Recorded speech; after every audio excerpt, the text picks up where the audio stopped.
आज का हमारा वीडियो है डेलीगेशन ऑफ ऑथोरिटी पर। तो चलिए आज का वीडियो दोस्तों स्टार्ट करते हैं। आज का वीडियो में हम देखेंगे, हम कवर करेंगे कि डेलीगेशन ऑफ अथॉरिटी होता क्या है। ये एक ऑर्गेनाइजेशन में होता है और बेसिकली डिसेंट्रलाइज होता है, मतलब जहाँ पर ऑर्गेनाइजेशन बहुत बड़ा होता है वहाँ डेलीगेशन ऑफ अथॉरिटी होता है। यहाँ पर डेफिनेशन दिया हुआ है, it means downward transfer of authority from superior to subordinate. Superior top level management से जो अथॉरिटी, जो काम, जो टास्क डाउनवर्ड ट्रांसफर होता है टू सबऑर्डिनेट, उसको हम लोग कहते हैं डेलीगेशन ऑफ अथॉरिटी।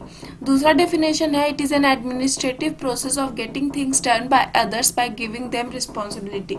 ये दूसरे को इसे काम कराना होता है, उसको अपना रिस्पॉन्सिबिलिटी देके, ताकि वो काम बेहतर तरीके से कर सके। आगे बढ़ते हैं। तो आगे यहाँ पे दोस्तों देखिए एक डेफिनेशन दिया हुआ है बाय लुइस ए एलन। लुइस ए एलन के अकॉर्डिंग कहा जाता है कि डेलीगेशन एक ऐसा प्रोसेस है जो कि मैनेजर फॉलो करता है in dividing the work assigned to him, ताकि वो जो वर्क उसको मिला है उसको परफॉर्म कर सकते हैं in part which only he deserve. मतलब जो काम बहुत ज़्यादा इंपॉर्टेंट होता है वही सिर्फ मैनेज करेगा, बाकी जितना भी छोटा मोटा काम है वो अपने सबऑर्डिनेट लोअर लेवल मैनेजमेंट को दे देता है, ट्रांसफर कर देता है। Because of his unique organisational placement can perform effectively and so that he can get other to help him with what remains।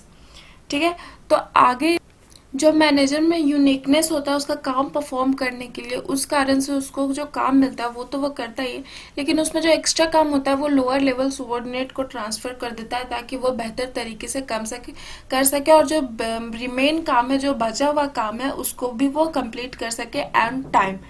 ठीक है, आगे बढ़ते हैं। Element of delegation of authority, ये एलिमेंट जो है वो भी लुइस एलन द्वारा दिया गया हुआ है। ठीक है, तो इसको देख लेते हैं एक बार। तो इसका तीन एलिमेंट है, पहला ऑथोरिटी, दूसरा रिस्पॉन्सिबिलिटी और तीसरा अकाउंटेबिलिटी। तो एक एक करके आप तीनों को देख लेते हैं क्या होता है। सबसे पहला दोस्तों ऑथोरिटी। तो ऑथोरिटी के नाम से ही पता चल रहा है कि पावर, राइट टू कमांड।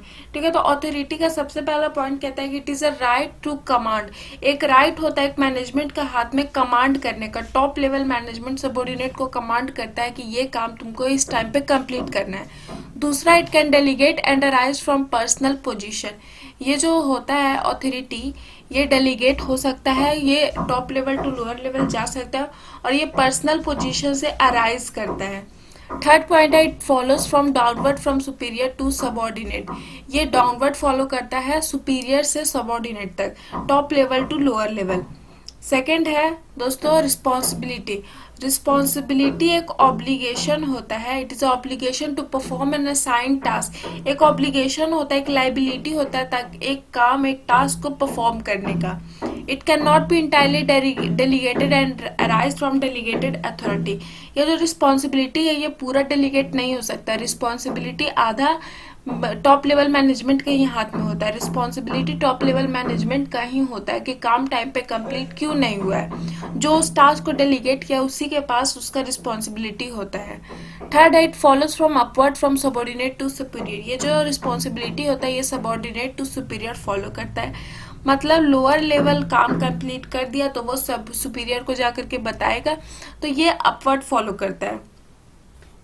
और जो दोस्तों हमारा थर्ड है वो है अकाउंटेबिलिटी। तो अकाउंटेबिलिटी कहता है कि answerability of outcome of the assign task. जो काम हुआ है, जो टास्क मिला था, उसका जो आंसरबिलिटी है, उसको आउटकम को हम लोग कहते हैं अकाउंटेबिलिटी।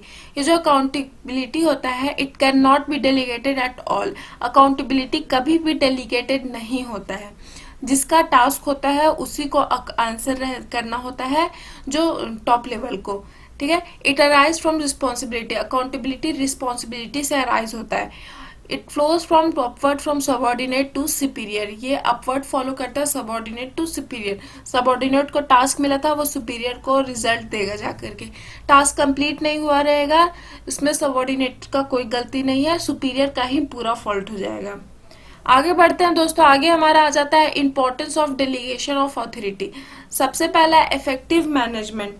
ठीक है, तो डेलीगेशन करने के बाद जो मैनेजर होता है उसके हाथ में बहुत ज़्यादा टाइम बच जाता है, तो मोर ऑन, तो वो जो मैनेजमेंट होता है वो ज़्यादा फोकस मोर इफिशिएंटली करेगा, ज़्यादा फोकस इंपॉर्टेंट टास्क पे करेगा. It also provide to excel lower level manager to excel in new areas. New area में लोअर लेवल मैनेजमेंट को एक्सेल करने में भी हेल्प करता है. टॉप लेवल मैनेजमेंट को तो टाइम बच रहा है और वो इंपॉर्टेंट काम में ज़्यादा ध्यान दे ही रहा है. जो लोअर लेवल है उसको भी न्यू एरियाज में एक्सेल करने मिल रहा है. वो टॉप लेवल का मैनेजमेंट में काम कर रहा है तो उसको भी अपने एरिया में एक्सेल करने को मिल रहा है. सेकेंड पॉइंट कह रहा है employ development. Employ development, it provide appropriate to employ by giving them chance to use their skills and gain experience and develop themself to arrange level और पोजीशन. मतलब ये जो एम्प्लॉय होता है उसको टॉप लेवल का जो डेलीगेट होता है काम वो करता है, तो इससे उसका जो स्किल होता है, पोजीशन स्किल जो होता है उसके अंदर वो अराइज करता है, वो सबके सामने आता है कि वो टॉप लेवल का काम इतना इफिशिएंटली कर रहा है. दोस्तों यहाँ तीसरा पॉइंट कह रहा है motivation of employ. So it has a psychological benefit as when a superior give his task to his subordinate it is not merely completion of task but involve trust. Motivation of employ इस तरीके से हो जा रहा है कि जब top level management lower level को दे रहा है तो ये सिर्फ काम करना का नहीं हुआ ड्यूटी, ये एक तरीके का ट्रस्ट अराइज कर रहा है टॉप लेवल और लोअर लेवल के बीच में, और इस कारण से जो एम्प्लॉय है उसका मोटिवेशन इंक्रीज हो रहा है. फोर्थ पॉइंट है फैसिलिटेशन ऑफ ग्रोथ. तो facilitate provide expansion of an organisation by providing a ready workforce to take a leading position in new venture. ये जो होता है एक्सपेंस ऑफ एन ऑर्गेनाइजेशन होता है by providing a ready workforce to take a leading position in new version. आगे fifth point है basis of management hierarchy. तो delegation of authority establish superior subordinate relationship which are the basis of output hierarchy. And the sixth one is better coordination. The clarity in working relationship help in developing and maintaining effective coordination among the department level and function of management. सो यहाँ पर हमारा video आज का खत्म होता है. Delegation of authority यहाँ पर हमारा खत्म होता है. यदि आपको कहीं पे डाउट है, कहीं पे दिक्कत है, कहीं पर अंडरस्टैंडिंग में प्रॉब्लम हुआ है तो आप मुझे कमेंट सेक्शन में पूछ सकते हैं. And don't forget to subscribe and press the bell icon.